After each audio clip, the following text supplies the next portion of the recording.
साल 1974 21वां film fair award समारोह शुरू होने से पहले ही मीडिया गैलरी में चर्चा छिड़ गई थी कि इस बार बेस्ट फिल्म का अवार्ड किसी को भी मिले, लेकिन बेस्ट एक्टिंग के लिए फिल्म फेयर अमिताभ बच्चन को मिलना तय। एक बड़े पत्रकार ने वर्षों बाद फिल्म फेयर मैगजीन को दिए इंटरव्यू में कहा था कि 1973 में रिलीज फिल्मों के लिए दिए जाने वाले अवार्ड के नॉमिनेशंस फाइल होने के बाद एक जूरी मेंबर ने उन्हें ऑफ रिकॉर्ड बताया था कि अमिताभ के नाम पर लगभग सहमति बन चुकी थी, क्योंकि एंग्री यंग मैन का यह किरदार सबको स्ट्राइक कर गया था। जब तक बैठने को न कहा जाए शराफत से खड़े रहो।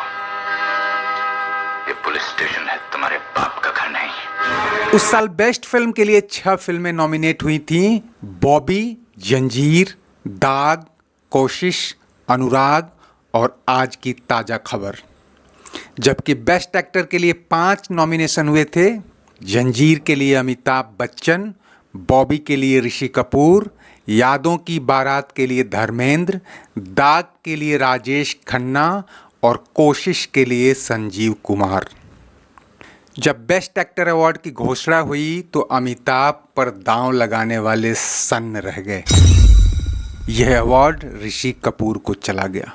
हालांकि ये फैसला तब उतना चौंकाने वाला नहीं था, क्योंकि बॉबी उस साल की सबसे ज़्यादा कमाई करने वाली फिल्म थी और फिल्म फेयर में भी सबसे ज़्यादा 14 नॉमिनेशन इसी को मिले थे। बेस्ट फिल्म का अवार्ड अनुराग को जाना एक झटका हो सकता था, जिसे सबसे कम नॉमिनेशन मिले थे। ऐसे में ऋषि कपूर को बेस्ट एक्टिंग के लिए फिल्म फेयर मिलने पर न तो किसी ने हैरानी जताई और ना ही मीडिया में कोई सुगबुगाहट हुई। हम तुम एक कमरे में बंद हो और चाबी। लेकिन एक शख्स भीतर ही भीतर सुलग उठा था। अमिताभ को ये बात तभी पता चल गई थी, लेकिन दुनिया को पता चला साल 2017 में, जब ऋषि कपूर की बायोग्राफी पब्लिश हुई। नाम था खुल्लम खुल्ला, ऋषि कपूर अनसेंसर्ड। 280 पेज की इस किताब में वैसे तो ऋषि ने अपने निजी और व्यावसायिक जीवन के कई खुलासे किए थे, लेकिन वो बात भी खोल कर रख दी जो उनके और अमिताभ के रिश्ते में नासूर बन गई थी। ऋषि ने खुलासा किया कि 1973 के लिए उन्हें मिला फिल्म फेयर अवार्ड असल में उनके टैलेंट के दम पर नहीं, बल्कि पैसे के दम पर मिला था। उन्होंने इसे 30,000 रुपये में खरीदा था।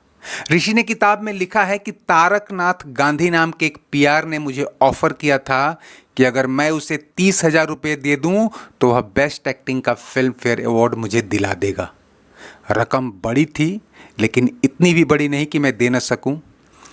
तब मैं 22 साल का था और यह भी नहीं जानता था कि पैसे कहां और कैसे खर्च करने चाहिए। मेरे सेक्रेटरी ने भी कहा कि अगर अवार्ड एश्योर्ड है तो पैसे दे ही देते हैं।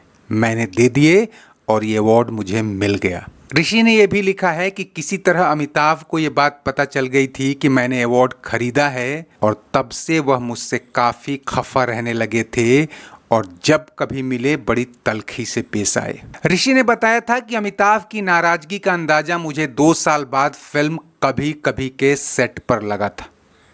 अमिताभ मुझसे ठीक से बात नहीं करते थे, लेकिन संयोग है कि मुझे उनके साथ कई हिट फिल्में करने को मिली और इस दौरान हमने ये झगड़ा न सुलझाने की कोशिश की और ना ही यह आगे हमारे काम में आड़े आया। चल चल मेरे भाई तेरे हाथ जोड़ता हूँ तेरे पाँव पड़ता हूँ। दोस्तों, बताते चलें कि ऋषि कपूर ने कभी कभी के अलावा अमिताभ के साथ कई हिट फिल्में की हैं।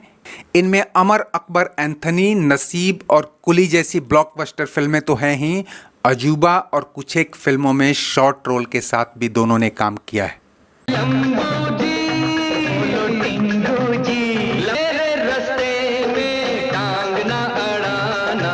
ऋषि कपूर ने भले ही कहा हो कि अमिताभ और उनके बीच तल्खी फिल्मों के आड़े नहीं आई, लेकिन सच्चाई यही है कि दोनों के बीच कभी बहुत नज़दीकियां भी नहीं रहीं। यह फिल्म के प्रोड्यूसर्स की मर्जी और दोनों की प्रोफेशनल मजबूरियां थीं कि उन्होंने ये फिल्में साथ की।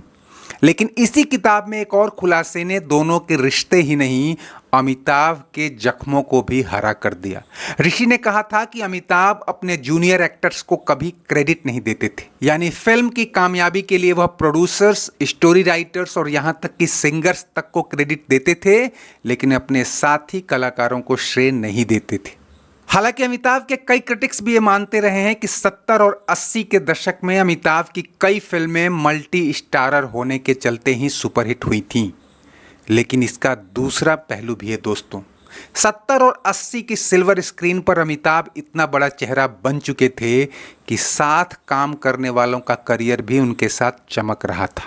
एक जगह जब जमा हो तीनों, आमर, अकबर, हालांकि ऋषि कपूर ही ऐसे कोई स्टार थे जो बड़े फिल्मी बैकग्राउंड से आए थे और उन्हें बिना संघर्ष के नामी पिता से बना बनाया प्लेटफॉर्म मिल गया था। ऐसे में उनकी आंखों में अमिताभ ही खटक रहे थे।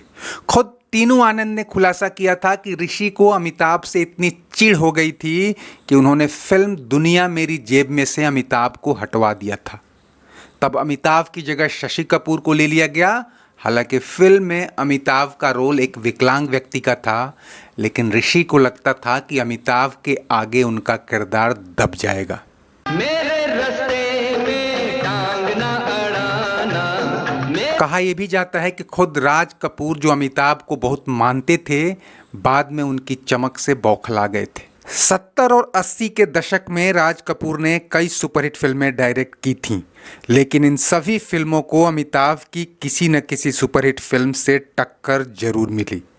बॉबी बनाम जंजीर का सिलसिला 1978 में सत्यम शिवम सुंदरम को डॉन, त्रिशूल और मुकद्दर का सिकंदर से मिली टक्कर तक आया। फिर 1982 में प्रेम रोग की भिड़ंत नमक हलाल से हुई, जबकि 1985 में राम तेरी गंगा मैली की धूम के बीच मर्द भी कामयाब रही। खैर जो भी हो, राज कपूर ने भी अमिताभ का लोहा मान लिया था। 70 के दशक में एक बार जब अमिताभ किसी वीआईपी को मिलवाने के लिए राज कपूर के यहाँ गए थे, तब राज कपूर ने उस आदमी से अमिताभ के बारे में कहा था, he is the tallest in our industry. तब अमिताभ ने बात बदलते हुए बड़ी विनम्रता से कहा था, जी आप ठीक कह रहे हैं, लेकिन मैं केवल कद में बड़ा हूँ। दोस्तों उम्मीद है आपको ये वीडियो पसंद आया होगा। चलते चलते इसे लाइक, शेयर और सब्सक्राइब कर लीजिए और कमेंट बॉक्स में अपनी राय जरूर दीजिए। शुक्रिया, नमस्ते, आभार। चल चल मेरे भाई तेरे हाथ जोड़ता हूँ तेरे पाँव पर। साहिब ने बुलवाया, हाजिर हूँ मैं आया। लंबू दी लंबू